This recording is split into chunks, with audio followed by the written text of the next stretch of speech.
പട്ടാമ്പി പള്ളിപ്പുറം തീരദേശപാതയുടെ നവീകരണത്തിന്റെ ഭാഗമായിട്ടുള്ള ടാറിംഗ് പ്രവൃത്തികൾ പൂർത്തിയായി. ഇനി 3 കോൺക്രീറ്റ് പ്രവൃത്തികളാണ് നടപ്പിലാക്കാനുള്ളത്. 2 കോടി രൂപ ചെലവിലാണ് പ്രവൃത്തികൾ. പട്ടാമ്പിയിൽ നിന്നും പള്ളിപ്പുറത്തേക്ക് 2 റെയിൽവേ ഗേറ്റുകൾ ഒഴിവാക്കിയുള്ള എളുപ്പമാർഗമാണ് പട്ടാമ്പി പള്ളിപ്പുറം തീരദേശപാത. പാതയുടെ പാലത്തറ മുതൽ കല്ലറപ്പുള്ളി പാലം വരെയുള്ള 3750 മീറ്റർ പാതയാണ് നവീകരിക്കുന്നത്.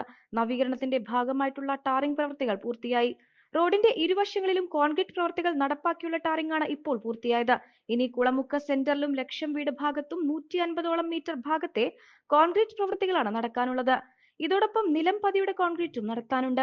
2 ആഴ്ചയ്ക്ക് ശേഷമേ ഇതിന്റെ പ്രവൃത്തികൾ തുടങ്ങുകയുള്ളൂ. സ്വകാര്യ ബസ്സുകൾ ഉൾപ്പെടെ കടന്നുപോകുന്ന ഈ പാത ഏറെക്കാലമായി പാടെ തകർന്ന് കിടക്കുകയായിരുന്നു. മന്ത്രി എം പി രാജേഷിന്റെ ഇടപെടലിനെ തുടർന്നാണ് പാതയുടെ നവീകരണത്തിന് വഴിയൊരുങ്ങിയത്. തീരദേശ പരിപാലന വികസന ഫണ്ടിൽ നിന്നും ജൽജീവൻ മിഷന്റെ പുനരുദ്ധാരണ പദ്ധതിയിൽ നിന്നുമുള്ള ഫണ്ട് ഉപയോഗിച്ചാണ് നവീകരണം നടപ്പാക്കുന്നത്.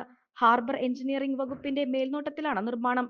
2 കോടി രൂപ ചെലവഴിച്ചാണ് നവീകരണ പ്രവൃത്തികൾ നടപ്പാക്കുന്നത്.